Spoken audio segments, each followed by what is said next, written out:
Et nous sommes de retour au plateau pour la suite de cette émission. Nous abordons notre deuxième sujet. Nous parlons toujours de l'Organisation des Nations Unies et de son Assemblée Générale, son 19e Assemblée Générale donc de l'ONU.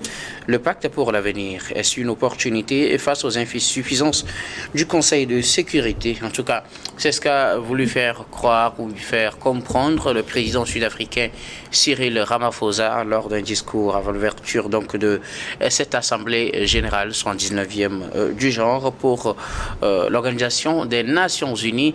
Ce pacte pour l'avenir a été adopté par les participants à cette 79e Assemblée Générale.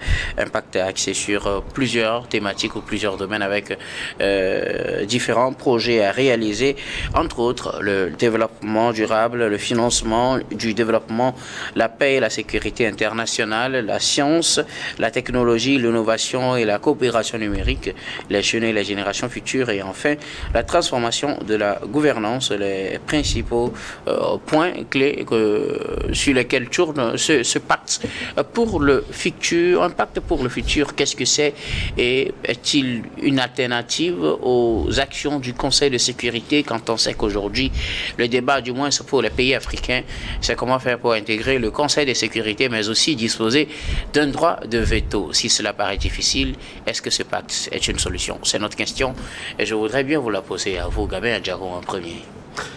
Oui, normalement ça doit être une solution par rapport à tout ce qu'on a toujours reproché au Conseil de sécurité des Nations Unies, qui regroupe aujourd'hui 5 membres. Je pense qu'il faut aujourd'hui passer par d'autres moyens pour pouvoir aller vers beaucoup plus d'inclusion. Mais malheureusement, la question de savoir si ces États-là sont en mesure de lâcher prise, parce que ce sont eux les grands décideurs de ce monde. Lâcher prise, laisser quand même d'autres personnes prendre, ou bien un autre organe dirigé par d'autres personnes, ou bien intégré par d'autres personnes, d'autres États prendre des décisions, ça ne va plus leur donner véritablement de ces talents-là qu'ils avaient. Moi, je pense aujourd'hui que l'ONU a toujours eu de véritables intentions, de très bonnes intentions, mais bizarrement, c'est resté juste des intentions. Parce que quand nous prenons aujourd'hui le pacte pour l'avenir, nous sommes censés quand même laisser une planète viable et saine à la progéniture future. Mais la question de savoir est-ce que ceux-là même qui sont en train de pondre ce pacte-là aujourd'hui, est-ce qu'ils sont en mesure de pouvoir respecter entièrement les contrats qui se sont imposés? Quand nous prenons juste le pacte sur le climat, la question reste posée. Ceux-là qui produisent beaucoup plus de gaz à effet de serre aujourd'hui, ce sont quand même ces pays occidentaux-là, ce sont la Russie et autres, là, ceux-là qui aujourd'hui sont au sein même du Conseil de sécurité des Nations Unies. Quand nous prenons la paix et la sécurité, ceux-là qui devaient être les acteurs de la paix, à savoir même le Conseil de sécurité, ce sont eux qui sont aujourd'hui les acteurs de guerre. Quand nous prenons la Russie aujourd'hui, la Russie est en guerre contre l'Ukraine. Quand nous prenons aujourd'hui l'Israël aujourd'hui, qui est soutenu pratiquement par les États-Unis, l'Israël est en guerre contre le Hezbollah et le Hamas. Quand nous prenons aujourd'hui la question au Sahel, on a vu l'implication de l'OTAN, je l'avais déjà dit, l'implication de l'OTAN qui a aujourd'hui enclenché le terrorisme en Afrique subsaharienne.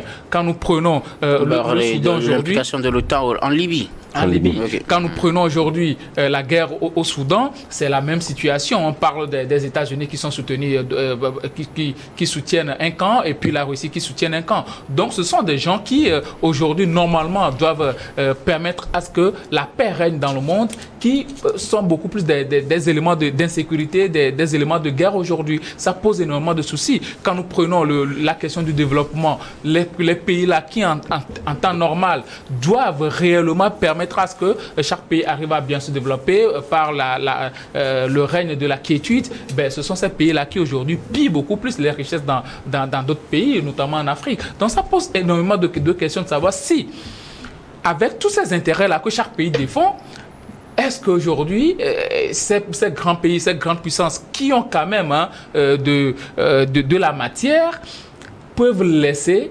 d'autres pays prendre des décisions ou bien rentrer dans une certaine inclusion pour prendre des décisions ensemble? Je ne pense pas. C'est vrai que ce sont des intentions. Avant le pacte pour l'avenir, il y avait un autre pacte. Il y avait le pacte mondial. Mais est-ce que tout ce qui avait été écrit dans ce pacte mondial ont été apurés? Je ne le pense pas. Même, je ne dirais même pas que 25% de ce pacte-là a été apuré. Mais ils ont vu que, bon, c'est désuet, on va aller vers un autre pacte qui est aujourd'hui le pacte pour l'avenir. C'est bien beau, c'est bien d'avoir des intentions, de très bonnes intentions, mais la question est de savoir, je l'ai déjà dit, l'ONU, ses organes et autres là ne sont pas tombés du ciel. Ce sont des organes qui sont animés par des États, qui sont financés par des États. Et l'autre question de savoir, l'ONU. Dans les crises, on a vu la position que prend l'ONU à chaque moment. L'ONU défend certains camps et puis prend des sanctions, bien même dit certaines choses par rapport à certains camps. Donc pour moi aujourd'hui la question est de savoir si ces pays qui animent, si ces pays-là qui tiennent aujourd'hui l'ONU sont quand même capables d'arriver à créer une certaine inclusion autour des décisions pour créer une ONU futuriste ou bien un monde futuriste. Merci beaucoup à vous, Gabriel Diarra. Je reviendrai à vous tout à l'heure.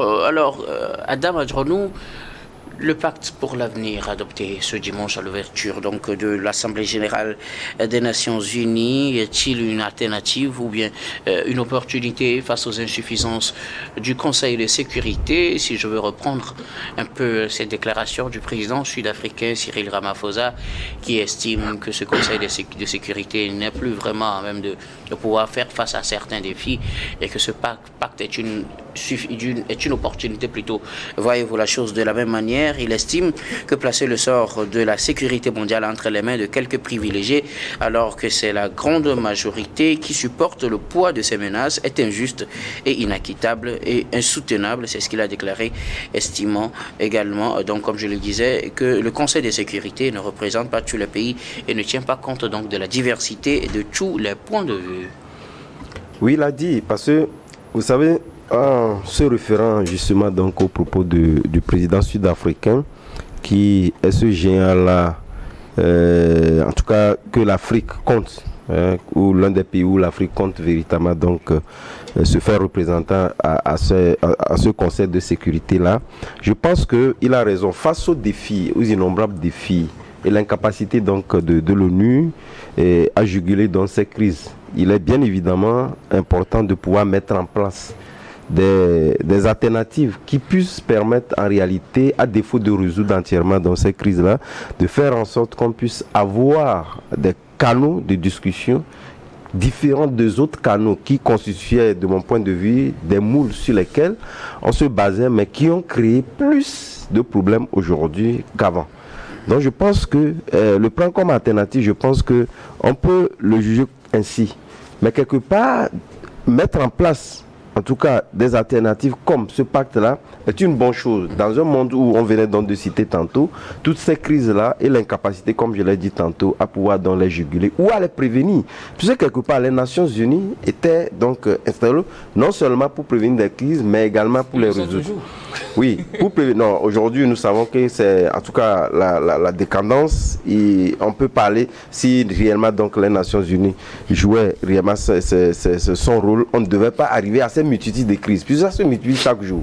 Nous sommes partis du terrorisme qui n'a pas trouvé donc réponse liée donc à cette intervention de l'OTAN. Gabriel le disait tantôt, en Libye qui a occasionné donc aujourd'hui le terrorisme qui prend aujourd'hui de l'ampleur. C'est parti de la zone sahélienne. Aujourd'hui, les pays du Golfe également sont atteints de ces crises-là. Nous avons d'autres crises également sur le continent. Ça voudrait dire quelque part que l'ONU ou le Conseil de sécurité a vu venir réellement donc cette crise-là qui sont là et l'incapacité à les résoudre. Mais est-ce qu'il ne serait pas opportun de mettre en place une alternative qui, en réalité, est née? Ces crises-là sont nées également, en fait, la non-résolution de ces crises-là sont nées en réalité de cette condescendance-là, de ce mépris, oui, ce mépris des autres pays qui ne sont pas pris en compte dans les instances décisionnelles qui en réalité devait permettre un temps soit peu de résoudre donc ces crises-là. Donc cette alternative, de mon point de vue, je suis d'accord avec le président Cyril Ramaphosa, avec toutes ces idées qu'il a eu donc à développer, faire en sorte que tous ces pays puissent donc se retrouver ensemble à égard, parce qu'on nous dit les nations, chaque pays a une seule et unique voix, mais au même moment, pourquoi d'autres également devaient donc être beaucoup plus puissants lorsqu'il s'agit de pouvoir prendre un certain nombre de décisions? Ce sont eux qui prennent des décisions à la place des autres. Donc je pense que c'est une bonne alternative qui va ouvrir la voie à d'autres discussions dont il était très difficile donc de pouvoir donc aborder, non seulement au niveau de l'Assemblée générale, mais également au niveau du Conseil de sécurité, où certains pays estiment que, voilà, ils sont en avance. Et ça aussi, c'est vrai. Quelque part, si on réclame des choses, il faudrait quand même qu'on ait d'autres choses à donner. Mais aujourd'hui, nous ne sommes plus encore, il y a de 50 ans, je pense qu'aujourd'hui, l'Afrique a quelque chose à donner. Donc, ouvrir cette vanne-là, ouvrir un pacte comme celui-là permettra à l'Afrique de mieux s'exprimer et de permettre à d'autres pays également, parce que nous parlons de l'Afrique parce que ça nous concerne. Mais en réalité, il n'y a pas que l'Afrique. Il y a d'autres également zones du monde entier qui essaient véritablement donc de pouvoir poser la même question. Mais c'est l'Afrique, lorsque nous prenons toute sommation faite, c'est l'Afrique qui est beaucoup plus frustrée. Voilà pourquoi on tend véritablement donc à parler de l'Afrique. Mais néanmoins, c'est déjà un pas qui permettra de pouvoir faire en sorte que tous ces pays-là qui sont frustrés au niveau de la division, de la prise de décision au niveau de l'Assemblée générale, puissent avoir des canaux de discussion à égal et permettre de juguler ces crises-là que nous avons dans le monde entier. Choclou d'Anglenou, le pacte pour l'avenir est-il une solution aujourd'hui face aux insuffisances du Conseil de sécurité qui n'a pas permis de conduire certaines actions, de résoudre certaines crises, de permettre d'avoir la paix telle qu'imaginée à la fin de la Deuxième Guerre mondiale? Est-ce que ce pacte est un engagement sérieux qui devrait permettre d'atteindre ces objectifs? Moi, je dis ici que ce pacte mondial pour l'avenir est un vœu pieux, en ce sens que tout ce qui a été dit antérieurement a été réalisé à moins de 20%. C'est-à-dire, antérieurement, vous voulez parler, par exemple, des objectifs de développement ODD, tout durable, ça, okay. Oui, tout ça, et que... Mais pour les ODD, c'est pas encore fini, c'est jusqu'en 2030. Pour ma part, moi, je pense qu'ils sont en train de faire des changements de dénomination. Les principes sont là. Le fait de les réaliser, il n'en arrive pas parce qu'il y a trop de divisions. Parce que j'ai dit tantôt qu'avec la fin de la guerre froide, nous avons constaté qu'il y a la Chine et la Russie, l'Inde, l'Iran et autres qui ne veulent plus que le leadership mondial soit dans les mains des États-Unis et de ses acolytes occidentaux. Que l'ordre mondial ne doit plus être ce qu'il était. Qu'il faut que tout se fasse au niveau de l'égalité. Et au niveau du Conseil de sécurité, nous avons la Chine, la Russie qui s'opposent aux États-Unis, à la France et à l'Angleterre. Et quand il y a des problèmes, on vote et il y a le droit de veto qui sort et qui bloque l'exécution de la résolution. Au niveau des guerres, comme l'a dit Adjaho, guerre Russie et Ukraine. Les États-Unis et les Occidentaux soutiennent l'Ukraine. L'Iran, la Corée du Nord, la Chine soutiennent la Russie. Guerre interne au Soudan. La Russie, les Émirats arabes unis soutiennent le général Hemeti. Les États-Unis et d'autres pays soutiennent le gouvernement légal du général Boran. En RDC, tout le monde reconnaît sur rapport des Nations Unies que le Rwanda soutient militairement et en effectif M23. Les rebelles de M23. Rien n'a été fait. Si les Nations Unies ont pu pondre ce rapport, en principe, les États-Unis et les Nations Unies qui avaient des éléments sur le territoire de la RDC, ces éléments ne devaient plus être des éléments d'interposition, mais changer de statut pour être des troupes de combat. Vous pensez qu'on aurait dû changer le statut de la MONUSCO, par exemple, pour être des troupes de combat, son départ, mais plutôt une réforme de cette structure-là. Mais nous constatons que là où il y a des crises, le secrétaire général Guterres pond des communiqués, mais sur le terrain, il faut le pragmatisme. Les discours ne sont plus là. Quand ils disent que pacte mondial, qui va laisser qui faire quoi? Qui va laisser qui faire quoi? Quand la Chine et la Russie émettent des idées, les Occidentaux bloquent. Quand les Occidentaux font les idées, la Chine et la Russie bloquent au Conseil de sécurité. Maintenant, c'est un problème entre le BRICS et l'OTAN. Comment est-ce que vous voulez que le Conseil de sécurité marche? Comment est-ce que vous voulez que le monde légal marche? Il ne peut jamais avoir la paix et la sécurité. Quand nous prenons le cas du Sahel, les pays de l'AES ont renvoyé les Occidentaux, ont fait venir la Russie. Et dès les premières heures, la Russie a donné des armes et des instructeurs pour leur formation, etc. Mais le problème de tuerie entre les rebelles et les forces loyalistes demeure. Ça n'a rien changé jusqu'à ce jour. Ce qui veut dire que nous sommes dans un monde où l'insécurité est totale, compte tenu de la division du monde en blocs. Il y avait le bloc de l'Est, le bloc de l'Ouest, mais aujourd'hui, nous avons le bloc de l'OTAN et le bloc du BRICS. Tout ça fait qu'on ne peut jamais connaître la sécurité et la paix, quelles que soient les dénominations venant de l'Assemblée générale, bien du Conseil de sécurité, rien ne marchera. Alors, Gabin, je reviens à vous. Vous parlez tout à l'heure de toutes ces crises qu'il y a dans le monde et face auxquelles le Conseil de sécurité n'a vraiment pas pu apporter de solution. Le Conseil de sécurité qui a soutenu certaines actions qui aujourd'hui ont des conséquences. Mais est-ce que ce pacte, tel qu'il est adopté, tel qu'il est présenté, est-ce qu'il est vraiment un outil efficace qui peut faire oublier tant soit peu le débat sur l'efficacité du Conseil de sécurité?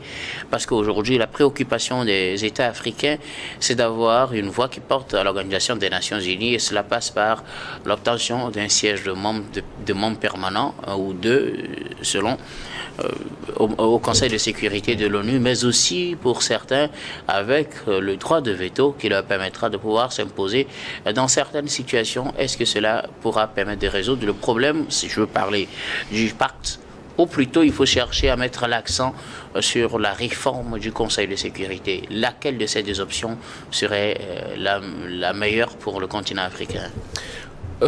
Je pense que c'est une question de parti. Parce que aujourd'hui, si les Africains intègrent aujourd'hui le Conseil des Nations Unies, le Conseil de sécurité des Nations Unies avec peut-être 2 membres, ça va faire toujours le nombre impair qu'on désire. Et quoi qu'il en soit, je pense que nous aussi, nous irons pour défendre nos intérêts. Voilà. Et ces intérêts-là peuvent parfois ne pas être l'intérêt de tout le monde et ne pas être l'intérêt d'un monde meilleur que nous voulons. Moi, je pense qu'il faut aller véritablement à une réorganisation totale, premièrement de l'organe qu'est l'ONU, et ensuite à une rénovation du système de contrôle de cet organe-là. Parce que pour moi, on peut... Déjà, quand nous prenons aujourd'hui la CPI, qui est un organe même des Nations Unies, on voit comment la CPI se comporte en emprisonnant certains présidents et en laissant d'autres courir un peu partout. Donc, pour moi, aujourd'hui, la meilleure des choses à faire, c'est qu'on arrive à réorganiser même l'ONU et qu'on fasse quelque chose de nouveau.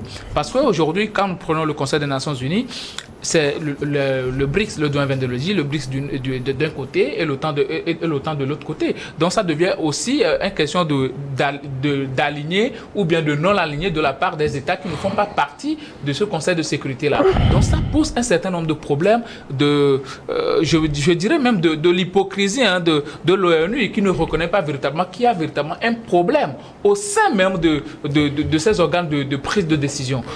La meilleure des choses à faire aujourd'hui, c'est de réorganiser l'ONU, de réadapter les tests aux réalités aujourd'hui, parce qu'il y a plusieurs États qui sont en train d'émerger. Tel qu'on l'avait fait entre-temps, et puis on a évincé le Taïwan, on a mis la Chine dedans. Par rapport à sa puissance et ce que la Chine dégage, je pense qu'aujourd'hui, on doit réorganiser les choses et intégrer d'autres pays africains, ou bien carrément créer un autre organe qui sera au-dessus, prendre des décisions que les pays disposent des droits de veto ou pas. Je pense même que cette histoire de droit de veto, on doit l'enlever aux 5 pays-là qui sont aujourd'hui au sein du Conseil de sécurité des Nations Unies, parce que ces pays-là réellement ne disposent pas de la capacité de maintenir la paix dans le monde, alors que l'objectif de l'ONU, c'est de maintenir la paix et la sécurité dans le monde. Alors une question, beaucoup plus pragmatique. Quand on dit qu'on va enlever ce droit de veto aux pays qui en disposent, je rappelle qu'ils sont 5, et que les grandes décisions de l'Organisation des Nations Unies passe par ce Conseil de sécurité, et c'est ce Conseil de sécurité qui valide ces décisions avant qu'elles ne soient applicables et appliquées. Et si l'un de ces pays s'oppose à cette décision, la décision n'est pas appliquée. Supposons que l'Assemblée générale prend une décision de leur retirer ce droit. Vous pensez qu'ils vont voter pour qu'on leur retire ce droit?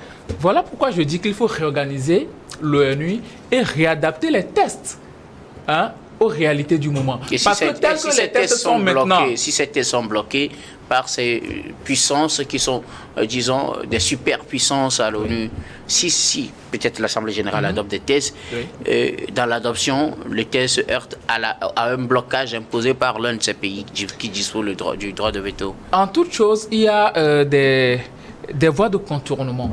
Il y a des voies de contournement et je pense que pour ce genre de test, on peut, il y a toujours les pétitions qui sont signées, les États peuvent signer des pétitions et on va voir la majorité. Maintenant, si ces pays s'opposent à ce que, on réorganise le Conseil de sécurité des Nations Unies, je pense que les États qui ne sont pas, qui ne voient pas véritablement leur intérêt, peuvent se désengager, sortir même des Nations Unies. Il y en a des pays qui ne font pas partie du pacte même de la CPI, qui n'ont pas signé le pacte de la CPI. Donc pour moi, le plus important, si l'ONU veut être sérieuse envers elle-même et si elle veut servir à l'intérêt et à la paix internationale, je pense que la meilleure des choses, c'est d'accepter qu'il faut réadapter ces organes aux réalités du moment. Sinon, je ne pense pas que ces pays-là, les 5 pays qui sont aujourd'hui au Conseil de sécurité des Nations Unies, vont accepter à ce que les choses aillent à leur désavantage.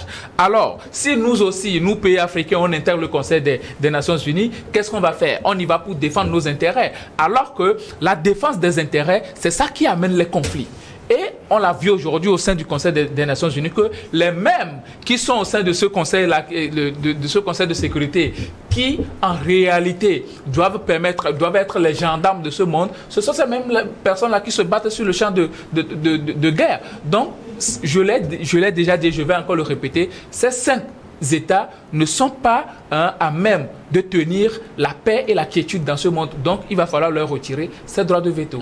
S'ils ne sont pas capables de maintenir la paix dans ce monde, alors deviendra la solution, Fioclo, du nouveau pacte ou du Conseil de sécurité? Il faut la réforme du Conseil de sécurité. Et comment cette réforme se passera-t-elle? Il faut augmenter le nombre de membres du Conseil de sécurité par zone. On donne... un certain nombre de pays par zone? Oui, on dit que en Asie, l'Océanie donne 2, l'Afrique donne 2, l'Amérique 2, Amérique centrale 2, Amérique du 2, l'Europe orientale, tout ça 2, et le nombre total doit être 16, à mon avis. Puis ça finit. Pour moi, je pense qu'on peut arriver aussi à créer un organe qui soit indépendant de ce Conseil de sécurité-là. On enlève les droits de veto des 5 pays, on crée un organe avec des technocrates et peut-être des juristes et autres là qui peuvent arriver à bien juger les choses et aider à ce que, même si ça coince au niveau du Conseil de sécurité, que ça permette à ce que la prise de décision, même l'organe même qui va diriger cette ONU-là, soit un organe constitué des technocrates, des gens qui sont assez épris de paix, peut-être pourquoi pas mettre les gens qui ont reçu les prix Nobel de la paix, autres là, dans ce organe. Alors, mon autre question, c'est sur quels critères ils seront cooptés. Au lieu de parler de Conseil de sécurité, moi j'aurais préféré qu'on parle de Conseil de surveillance, qui sera au-dessus d'un bureau de 16 membres, plus l'Assemblée générale. L'Assemblée générale discute, on envoie ça aux membres du Conseil, et le Conseil de surveillance, ces 3 organes discutent comme ça se fait aux États-Unis. Nous avons la Chambre basse et la Chambre haute. On va adopter 3 structures. C'est comme une affaire de Sénat et d'Assemblée nationale. Voilà. Là, tous les pays qui y sont ont droit de vote. On ne va pas choisir en disant que sur les 16, par exemple, seuls 6 ont droit de vote et un pouvoir prépondérant. Ils ont le même droit. Parce que depuis 1945 à ce jour, le Conseil de sécurité a créé plus de problèmes. Et certains pays qui se sentaient puissants, bien qu'ils se sentent puissants, font des choses qui ne sont pas dans les règles de l'art, dans les normes internationales. Par exemple, l'invasion des États-Unis de l'Irak en 2003 sur un mensonge de détention d'armes de destruction massive. Ils ont déchu un président sunnite qui est à la tête de l'État d'Irak, qui a la majorité chiite. À la destruction de M. Saddam Hussein, l'Iran a profité pour damer les pions et organiser des groupes armés contre les États-Unis et contre les Kurdes. Aujourd'hui, l'Iran s'appuie sur des groupuscules au Liban, en Syrie et en Irak pour attaquer Israël parce qu'il est loin de l'Irak et de l'Israël. Or, depuis plus de 20 ans, l'Iran prône la destruction d'Israël. Ouais. En dehors de ça, nous avons aussi la France qui, depuis 1960, exploite tous les pays francophones de l'Afrique. Et ce n'est que ces 3 pays du Sahel qui ont dit non la dernière fois. Et depuis l'indépendance, tous les chefs d'État qui disent non à la France sont renversés par les jeunes officiers formés dans les écoles de guerre de la France. Et comment voulez-vous que le monde soit libre et paisible?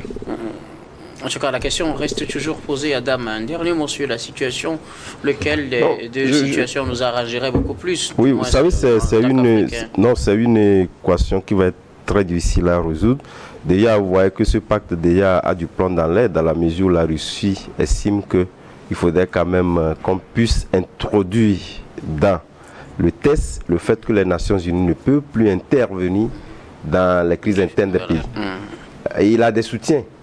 Donc convenez avec moi qu'aujourd'hui, je pense que le système des Nations Unies tel qu'il est donc structuré, je pense que l'Afrique devait mieux s'organiser. Parce que quelque part, nous le disons, nous combattons le même combat, mais au même moment, différemment. Et c'est nous également, le même pays, qui sont frustrés, qui essayons de pouvoir donc calquer, en tout cas nos décisions, sur ces puissances-là.